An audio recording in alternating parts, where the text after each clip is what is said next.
हाँ जी दोस्तों, तो कैसे हो आप सभी।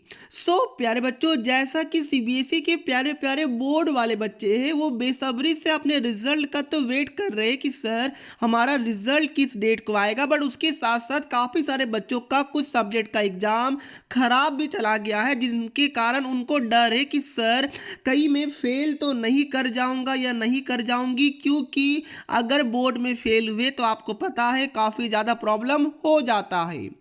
इस केस में जो सीबीएसई का लेटेस्ट अपडेट है कि लेटेस्ट जो पासिंग क्राइटेरिया क्या है वो मैं आपको बताने जा रहा हूँ। उसके साथ साथ ये भी मैं आपको बताऊंगा कि अगर कोई बच्चा का 2 3 4 मार्क्स से कम रह गया पासिंग मार्क्स, तो क्या सीबीएसई उन बच्चे को पास करेगा या फिर 2 मार्क्स से फेल कर देगा। तो यही चीज मैं आपको बताने जा रहा हूं, तो वीडियो को लास्ट तक जरूर देखिएगा। और प्यारे बच्चों, ये वीडियो के बाद डेफिनेटली आप खुश हो जाइएगा, तो सब्सक्राइब भी जरूर कीजिएगा। ध्यान रखिएगा, यहाँ पर मैं कुछ भी अपने मन से नहीं बताऊंगा, जो भी ऑफिशियल चीज़ें हैं वही बताऊंगा। तो सबसे पहले मैं अगर क्लास 10th के पासिंग क्राइटेरिया की बात करूं, तो यहाँ पर आपका जो मेन सब्जेक्ट है उसमें 80 मार्क्स का थ्योरी का एग्जाम हुआ था एंड 20 मार्क्स का आपका प्रैक्टिकल का, यानी कि जो इंटरनल असेसमेंट होता है उसका हुआ था। दोनों मिलाकर आपका 100 मार्क्स होता है। तो ये 100 में आपको केवल एंड केवल 33 मार्क्स ही चाहिए होगा पास होने के लिए।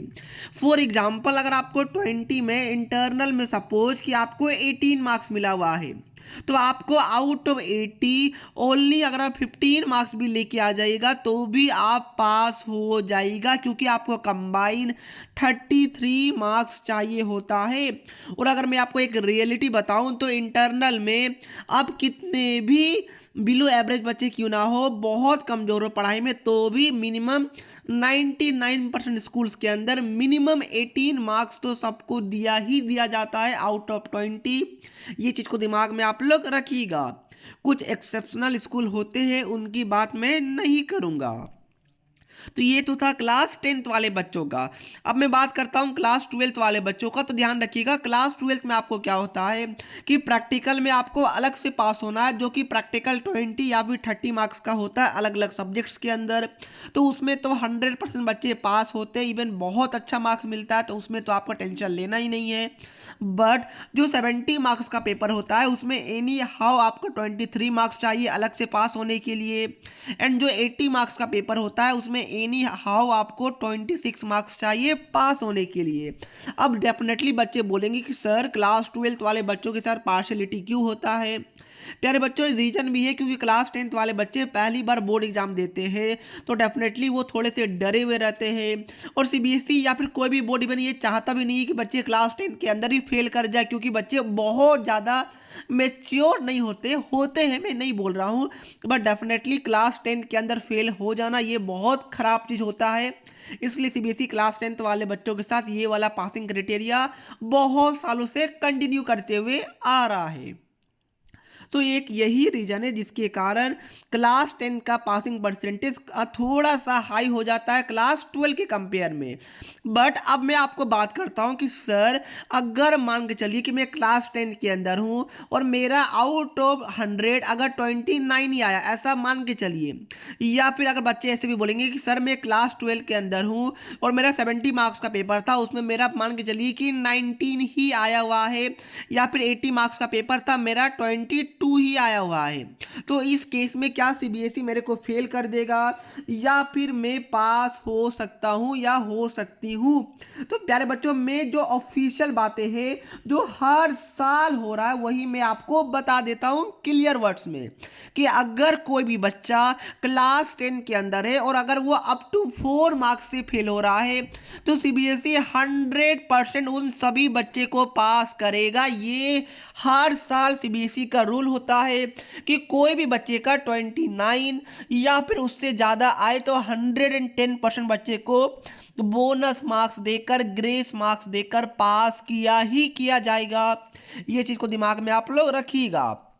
और अगर आप क्लास 12 के अंदर है तो इस केस में up to 6 marks, yes up to 6 marks तक आपको देकर पास किया जाएगा।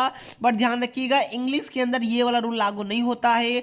इंग्लिश के अलावा बाकी सभी सब्जेक्ट में, इंग्लिश और हिंदी के अलावा बाकी सभी सब्जेक्ट में ये रूल है। अगर आपका अकाउंटेंसी हो, हिस्ट्री हो, मैथ्स हो, फिजिक्स हो, केमिस्ट्री हो, बायोलॉजी हो, कंप्यूटर साइंस हो, सभी सब्जेक्ट के अंदर अगर अप टू 6 मार्क्स से अगर आप फेल हो रहे हैं, यानी कि अगर आपको 26 चाहिए, अगर आपका 20 आ रहा है, अगर आपको 23 चाहिए, अगर आपको 17 एंड 18 भी आ रहा है, तो भी आपको ग्रेस मार्क्स देकर, बोनस मार्क्स देकर 100% पास कर दिया जाएगा। ये चीज को दिमाग में आप लोग रखिएगा।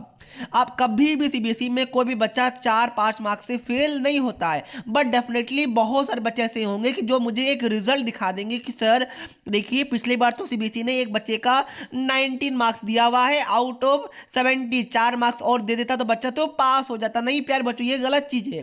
जो बच्चा का 19 मार्क्स आया है, मैंने खुद उस बच्चे को बोला था कि आप रीचेकिंग के लिए अप्लाई कीजिए। तो जब बच्चे ने रीचेकिंग के लिए अप्लाई किया तो बच्चे का जो ओरिजिनल मार्क्स था वो था 10, बट 10 को बढ़ाकर सीबीएसई ने 19 लिख दिया ताकि बच्चे को ऐसा लगे कि वो कुछ मार्क्स से ही फेल हो गया, ताकि वो और मेहनत करे कंपार्टमेंट एग्जाम में, अपने नेक्स्ट एग्जाम में, ताकि बच्चा डीमोटिवेट ना रहे, मोटिवेटेड रहे। तो ध्यान रखिएगा कभी भी अगर आपको कोई बच्चा दिखता है कि वो 3, 4, 5 मार्क्स से फेल है, तो ध्यान रखिएगा वो बच्चा रियलिटी में कम से कम 10 से 15 मार्क्स से फेल कर रहा था। क्या बात क्लियर है? तो ध्यान रखिएगा सीबीएसई कोई भी बच्चे को फेल नहीं करना चाहता है, इसीलिए एमसीक्यू का पैटर्न भी इंट्रोड्यूस किया गया था सो डेट बच्चे अगर तुक्का भी मारेंगे तो 6 से 7 आउट ऑफ 20 तो सही हो ही जाएगा। तो आई होप कि ये चीज़ आपको समझ में आया होगा। और प्यारे बच्चों ये आपके लिए एक तरीके से गुड न्यूज़ है जो कि आपको अच्छी समझ में आ गया होगा। तो आपको पासिंग के लिए टेंशन नहीं लेना है। डेफिनेटली आप मैं नेक्स्ट वीडियो लेके आऊँगा उन बच्चों के लिए कि सर चलिए पासिंग वाला ठीक है बट मेरा अच्छा मार्क्स आ रहा है या फिर मेरा सेट हार्ड था, तो उस केस में क्या मुझे बोनस मिलेगा। सीबीएसई का कुछ मॉडरेशन पॉलिसी भी मैंने सुना है, वो क्या होता है, क्या वो मिलता है या नहीं मिलता है, वो सारा चीज़ मैं नेक्स्ट वीडियो में कवर अप करूँगा। तो वीडियो अच्छा लगा तो वीडियो को लाइक एंड चैनल को सब्सक्राइब जरूर कीजिएगा। सो जय हिंद, जय भारत।